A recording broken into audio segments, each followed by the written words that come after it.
jump right in. Thanks so much for tuning in.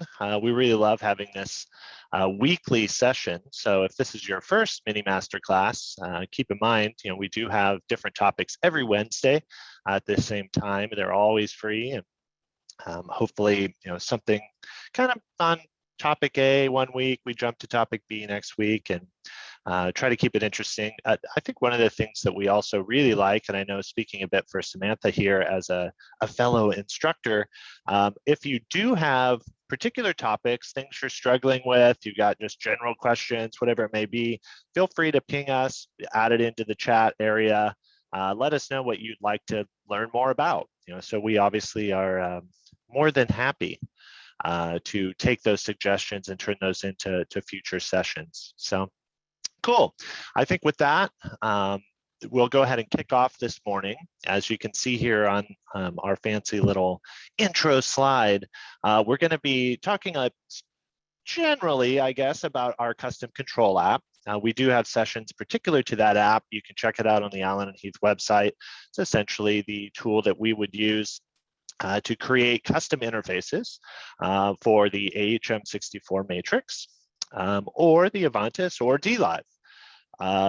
But I do want to stress that these tips and tricks I'll be sharing today are generally applicable to any graphic stuff you're sort of doing, you got going on, whatever it may be, and to some other interface apps and things in other products, whether that be a lighting control or Crestron AMX, so on and so forth, other control systems you may come across in your consulting design system sort of work. These are generally applicable. I'll try to highlight where there might be a couple caveats. There are some functions within custom control that I think are pretty unique when it comes to graphic applications, and we'll talk about those.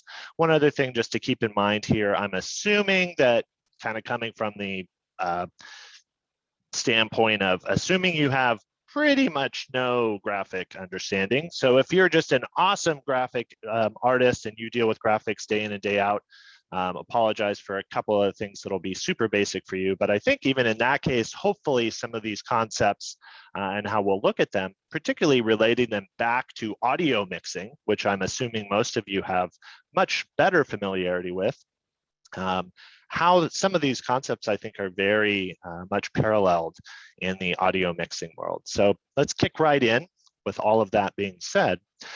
So the first thing that I really want to highlight is in this particular first slide. So I'm getting a bit meta here. So this slide itself is part of the graphic design element collection that we'll be dealing with. So if I come back out of this slide, kind of look at what we've got going on. I can go into this view, show the object list. This happens to be Keynote, but this is the same sort of thing that you may be familiar with in PowerPoint on a PC or Word docs even. Nothing too fancy going on here, but I do want to start kind of with this as our little ground, home base. So as you can see, I've got a few things that are kind of spilling off the mat here, which is fine. Primarily, as you can tell, the things that go up to this edge are what is going to be output. So if you think of this as this little rectangle in a 16:9 aspect ratio is basically like your main output bus, your main output to the house mix, whatever it may be. Whatever is in here, when I go to hit play in this case, or output as some file, that's the edge that you have to worry about. Again, pretty simple stuff, but just in case you weren't totally clear, I don't have to really worry about things that go outside of that. In a sense, I've not sent them to this main mix if they're landing outside. So if I wanted to, bring in, some text or another shape or something, move this so I can get to my control. For instance, a shape. So let's say I've got this little crazy thing and I want to make it an obvious color here, just for example. So if I hit play, I've got it and you'll all see it in the slide there. But if I just simply move this out of my main mix, as it were, as you can see, it's changing color. It's now kind of not showing clearly, and I hit play, it's off. So pretty basic stuff, but again, just something I think as you start to maybe twist your mind a bit and start relating this back to audio, I think that's an important one to keep in mind. So the other thing we've got going on, look at this. So we've got this layer in the background that's got the custom control little stock graphic thing. We've got a layer that is a gradient. We have a layer that's a vignette, and we'll be talking about that more in a moment here. We've got a couple different text bits. We've got the Allen and Heath logo that is a transparent PNG with the alpha channel intact. Again, we will tell you a bit about what that really means. And you can see the custom control logo as well. And then obviously the thing I just added that is outside of the main mix, quote unquote. So kind of interesting. I've got it here in Keynote. But the interesting thing, as I said, if I go to Affinity Photo, which is the main photo editing app and image creation app that I happen to use, basically like similar to Photoshop or GIMP or any other graphic design app, you can see I've got that same graphic. If I go and do the same sort of thing, you know, roughly I've just emulated it here. I didn't bother to go exact, but if I wanted to, I could actually do an exact color match. Pick those exact same colors from the palette and you'll see, oh, look, I've got it in one app, I've got it in the other app. Difference here, obviously, this isn't Keynote, so I wouldn't play this, but I would go in and I would export it. This is where I think sometimes people get confused, and a lot of the questions that come up quite regularly that I get as a graphic marketing sort of person, well, what format do you need it in? They told me I'm supposed to get a JPEG or a PNG or a PNG. I need it as a vector file, which would be these sorts of guys. The basic things we'll be working with today, I'll explain in just a moment. But if you think about this, for most of what we're up to and what I'm going to recommend for custom control, wherever you can, work with PNG files and secondarily with JPEGs. Going quite fancy into more print-focused, print-specific sort of file formats like SVG, EPS, or vector sort of things, probably not what you really need. But the good news is I could take an EPS and export it and save it out as a PNG if I wanted, and vice versa to some extent. So we can talk more about that. If you have questions, we can come back around to it. But mainly just wanted to illustrate, just as you can mix on console A, you can have the same files in Logic, you can put the same files on another console, you can have a digital console, an analog console. Essentially, the tools you're using, and when you apply an EQ on one device, it's applying the same thing, same sort of thing as it would on another, whether you're in an AHM64 instantiating a compressor, or you're doing that on a vintage Neve console, or you're doing that on a D-Live. A compressor is a compressor is a compressor to some extent, in the same way that when I go to a layer, like this case, and I turn it on or off, that's going to be the same thing in this app as it would be if I took it in this app and basically, well, I can hide it in this case to replicate that action or just delete it. Not really a hide function that you can do in Keynote, but you get the point, hopefully.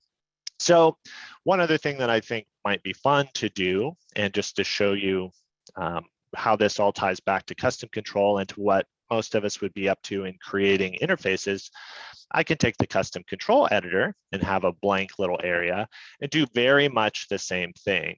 If I wanted to take in an image for that bottom layer, and snap and kind of size this here. Actually, I do want snapping on.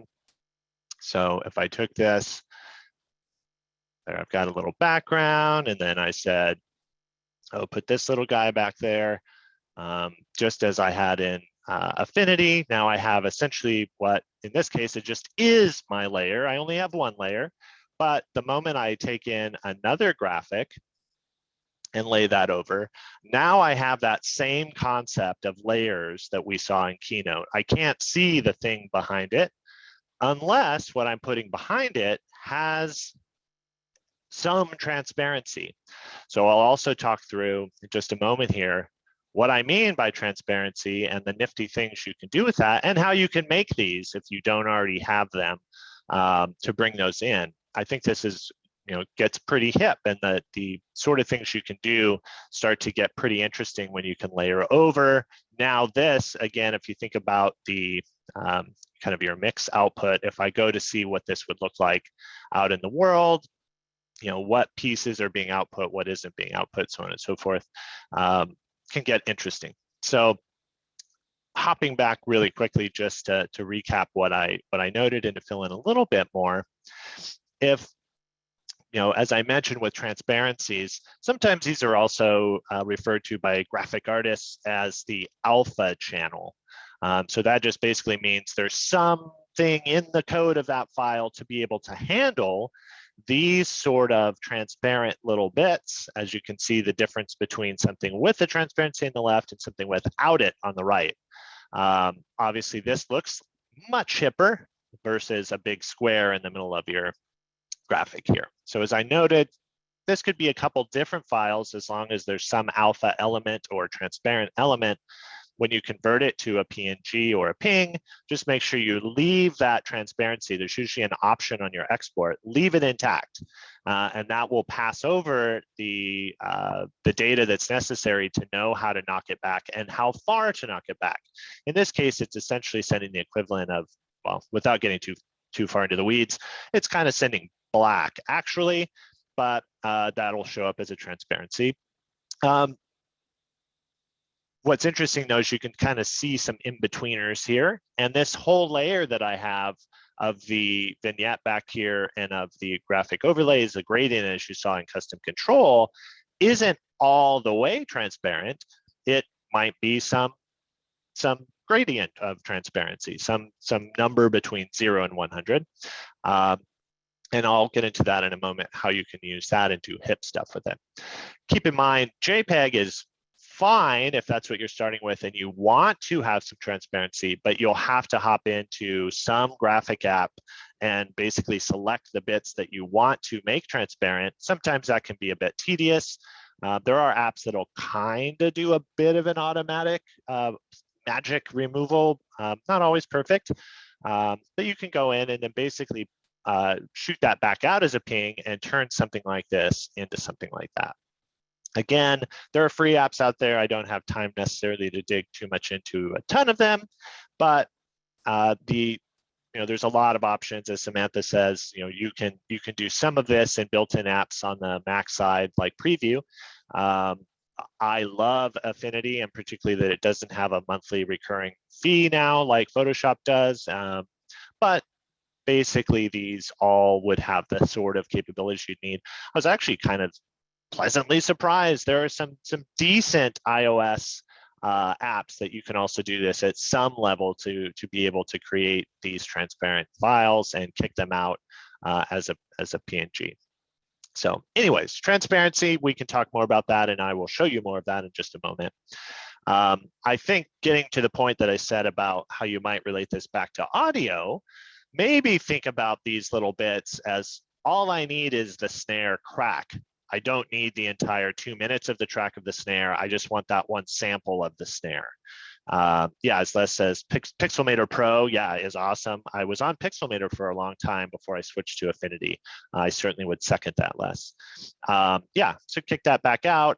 If you're trying to get your head around this still and maybe not totally sure the concept, maybe this idea helps. So you're just taking out one, actually, I think it's this little guy, one transient or one part of an audio file, just that. That's kind of what we're doing here with the transparency. We don't need all of the junk around it. We don't need this giant bit that's a fixed, usually a rectangle or a square, a solid file. We just need the actual piece that we want and none of the stuff around it. So maybe an interesting idea to ponder. As I mentioned, opacity is another really important thing that I think can get people a long ways from just, man, I can make an interface, but it kind of looks like 1992 graphic design. How do I make it hipper? One of the ways that I always recommend is to learn about and think about opacity. So again, these are basically, you can think of it like those PNG files. The one we saw with the button was at total opacity around the edges. But you can do some in-betweeners. So this little circle, I've got it 100%. So it's solid. You can't see this texture behind it, all the way to 20% where the text is included, and the border here down at that 20% starts to fade away. Well, why would I want that? No one can see it. Well, yeah, maybe in this case, not a good use case, but again, this whole background and the way that those layers have been built up was just playing with the opacity. I'll note you can get some cool texture and mood effects as you change the colors behind them. So even just changing that gray, if I toggle back and forth, you can see how that 20 now just kind of picks up a cool color. Oh, wow, that's a neat little tinge that I might want in my design. So sometimes it's not just about, I have this design goal, I want this to read better. So let me use opacity. Sometimes you can use the color that happens to be behind it in tandem with opacity to do some cool stuff. So opacity, I like to think of this as your channel fader levels. So I'm not going to go in and put everything at unity or above and just max out every channel, all these big blocks on top of each other. But what I can do is I'm going to turn this overhead down a little bit so that my base can come out in front of it. Just as you would think about a mix, you're not going to have, everything can't be the most important thing, or there is no most important thing. The same with graphic design and thinking about these opaque layers. The other thing that I think, and we'll hop into and show a little bit how we can play with vignettes and shadows. So I think these closely relate. I can't even read that text. Look at that. It's kind of disappearing back there. But by simply adding in a vignette, that's basically this black, grayish shadow that's at the edges, but in the middle, there's no element there. So this kind of pulls your eye in and also makes these edges much darker around here so that you can now read. If you just look at the word transparent, without and with, makes a big difference. I've also added in the color overlay, but I don't have to. So if I went and even took out the color, you can see even that addition, still probably not how I would leave it, but even there's a difference between the word transparent in those two cases. Text shadows can make it pop further. And again, you can see I've subtly added some shadows there behind it. Behind these words and those words, you can kind of see it there a little bit. But again, just as with anything, you can always take it too far. So here's a shadow with no blur and a almost similar color there that just makes it even harder to read. This is where I like to compare this to a compression or an EQ tool. So you can easily go too far and smash things or actually make matters worse if you misuse an EQ or you misuse a compressor, just in the same way as I've done here. Shadows can be bad if not used carefully. Again, just for an example though, if I grabbed that and I said, well, I don't want it to be no blur, I want a little bit of blur, and I probably don't want to offset it that far. And maybe I don't want it that light. So there, I've kind of quickly fixed it. I've taken that threshold of the compressor, or I've taken the actual ratio and I've pulled it back to some more manageable, non-squashed, wacky sound. So hopefully those concepts make a little bit of sense for you.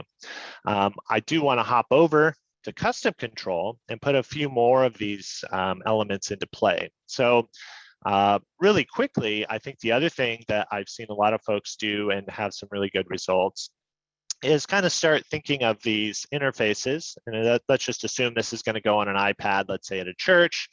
You can start to kind of double these guys up. So if I want to select the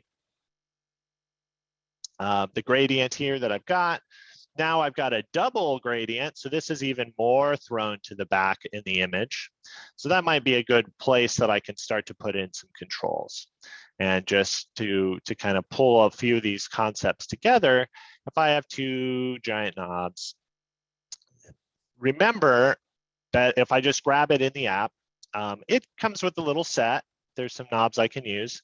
But if I was smart and what I grabbed were PNG files with transparencies, then I can do hip stuff like this. So now I've got a Fender Strat volume knob, and this one I'm going to get really crazy, not really good for usability, but I could use the Allen and Heath ampersand. So if we go in this case to show kind of what this would be like, you can see I actually could grab that knob and turn the volume up, or be really weird and turn my ampersand volume. Probably not what you'd want to do on the ampersand. And again, using the layer concept, we'd probably want to put some scale or point behind this that we easily could create that would show, wait, where is this volume knob tying to? Is this point here what the volume is, or is this point here what the volume is? Simple things like that that I think sometimes people, particularly with rotary knobs, get wrong. Wait, where is more and where is zero? So by itself, that wouldn't be good. And obviously you don't want to get too crazy, because what is the pointer on this ampersand? Is it there, or is it this guy? So on and so forth. So maybe bad examples as it is, but my point is you can get really creative now. Any button shape you want, knock these down to ping files, and you're off to the races. I'll contrast that with if I brought in another button and say I just pick this guy, put him here, and I wanted to go in. Now this is a JPEG of that button, and I've left it with its normal state as a JPEG, which will always be a full file shape. You won't get these transparencies. Now, not so good. So if I go in and I wanted to see this guy, yeah, that's back to that kind of 1995, not so cool graphic. This is kind of a cool, I think, differentiator. Not all of these control app creation apps allow for transparent layers like that. So you're kind of stuck with, I got a square. You can't do this hip sort of stuff. So cool. So just a couple things to highlight there. I think at this point, I can kind of veer a bunch of different ways, but obviously want to be cognizant of everybody's time. And I know since we do have folks that are on front, whole bunch of different levels and backgrounds, as I can see in the list here of folks, I will make sure that we haven't missed any questions. And then we'll see where we might want to dig in a little bit more. So, yeah, so thoughts on 4.3 versus 16.9 looks like the first question I'm seeing in there. So I do have thoughts. So what Samantha's referring to basically is the aspect ratio and the difference between an old CRT television screen, which would be very 4.3, versus a widescreen, which is 16.9 or even 16.10, so more of a rectangular shape. I do have thoughts. Generally, I try to aim everything for 16.9. And right now, it just seems like the most popular and workable format. And most devices that happen to be wider, to me, it seems like it's better to go that route and have black bars on the top and bottom versus going the other way where you get weirdness on the sides. The other cool thing is you actually can create alternate views for different aspect ratios and configurations of your actual device with custom control. So I can say play, the vertical version, I want to have this layout in this aspect ratio, in this format with a giant fader that's going up and down. But when you sense that my device is turned to standard 16.9 instead of 9.16, show this other interface that has 3 faders that goes up and down. So that's another pretty cool trick there that you could do. Again, somewhat unique for custom control. If I go back to it, get my little chat window out of the way, that's actually in this layout manager. So back into the project, and details, you can see, am I fixing the aspect ratio? Am I letting it slide around? And I can create a secondary one that says if phone or if aspect A use this preset, if that one use this background or designer preset. So that hopefully makes sense and is my thoughts on 4.3 versus 16.9. Yeah, as we heard from Les, Pixelmator Pro, awesome. Rather go to 11. Good job, William. Very good job. Yes, we could put a scale behind there, which again, I think is kind of cool. I always like to tout and show off, speaking of scales and things. So what, kind of cool if you go in and create a fader back here in custom control. One thing that I think is really unique and cool is I've got this default background here. I can change to the ones that are, that are in the system. I can do different sorts of things. Nifty. I can also just say I don't want anything, or I can put something totally different back there as well. So that's another thing to think about. The only reason I could make this go to 11, but again, I do need to have some graphic behind it if I was really going to be caring about my users and making this an effective interface. Wait, is this where 0 is? Is that where 11 is? So you'd probably want to create some other key. I could bring in a text layer here, or now that I'm a graphic master, I could just bring those in as individual elements or a background that I could layer. We didn't talk much about how that looks in custom control, but by the way, although I would never ever do that, because now I've got two controls on top of each other, keep in mind the same sort of paradigm that we had of things being above and below. I can move that knob back. Now it would be back behind it. So on and so forth. I actually just moved it all the way to the back, which would be totally silly, but that might be a way you could hide a little hidden admin access only button. You could set that all the way to the back so that you don't know that it's there except you, and put it in a corner or something. I've seen folks do that. That's basically how, from an admin standpoint, they can access it without the button having to show. Cool. Yeah, and as we talked about, I think the other thing that's kind of fun and interesting is where do we get these things and how do we get those? So yeah, a couple tips now. There are a bunch of sites out that if you basically just do a search for, now you know what to search for.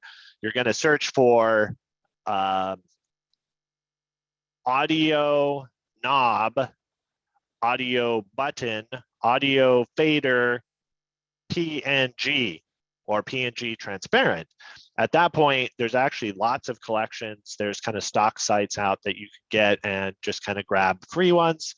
If I happen to, and we can do a quick hunt for one just to kind of show you how that works. So if I wanted to, graphic, but PNG, and then cool, I could actually use a button. You can look here. Yeah, it looks like this one, as you can see, if I just pull it, actually is a full transparency. And I would save that out to my desktop and then point custom control to that file. Here's the one I grabbed before. Sometimes they trick you. So if you're popping around and you actually see that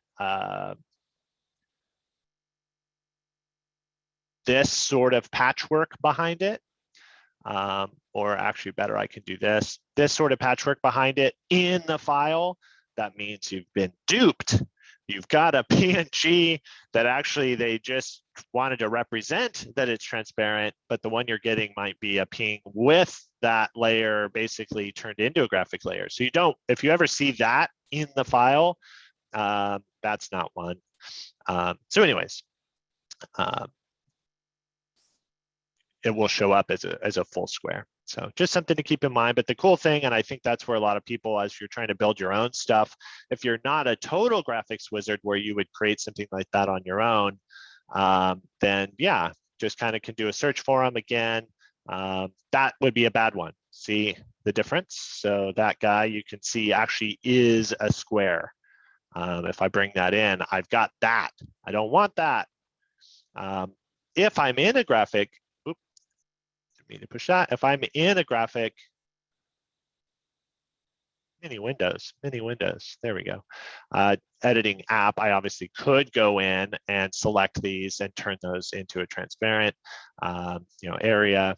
However I wanted to do that, I could go in and basically that little part, Obviously, that's not exactly how I do it, but now if I edited that and wanted to export that out, now that part that's at that corner is a transparency.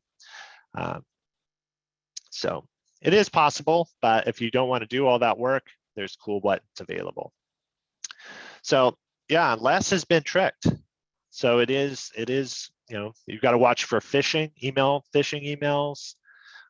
People try to ransomware your computer, and they'll trick you with ping files that are really not transparencies. I think there needs to be legislation about that, because that is really not a good situation.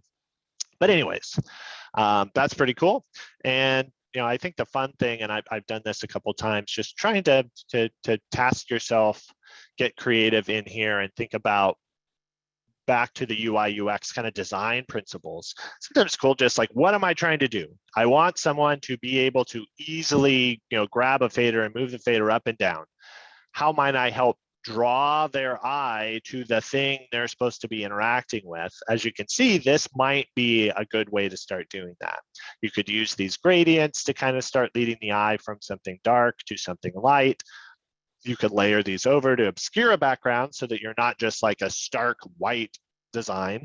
You could do something really cool and that looks neat. You could obviously bring in your own logo as a ping so that you don't have a big square, and that lets you, yeah, I want that over there. Now you don't have to worry about it. Obviously, I could bring over, if I get that guy out of my way, if I could bring over, you know, a box like this, and if I wanted to make that image, let me see here how I can demonstrate this quickly. Yeah, if I wanted to put that guy in there again and just make a giant redness here real quick just to show. So in this case, if I send him back a little bit, now I've got that other knob right on top of him. Remember we made that Alan Heath ampersand, that guy back there. So in this case, obviously you can't see it because it's totally gone. In the same way, if this was all white, now I might be able to get away with a JPEG that has white around it, as long as I'm okay with being in that white area.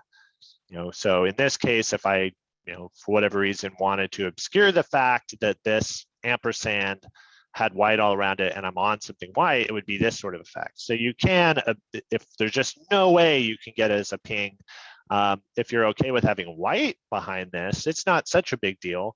But really the cool benefit of having something like this or that is I can put that anywhere now. So I'm free to, you know, from a graphics standpoint, I'm not locked into, well, I can only put that white thing on a white background or it looks kind of weird. So hopefully that makes sense. Yeah, I made the Penn and Teller logo. So cool.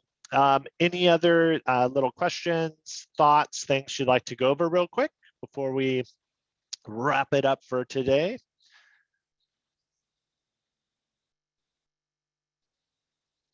Cool.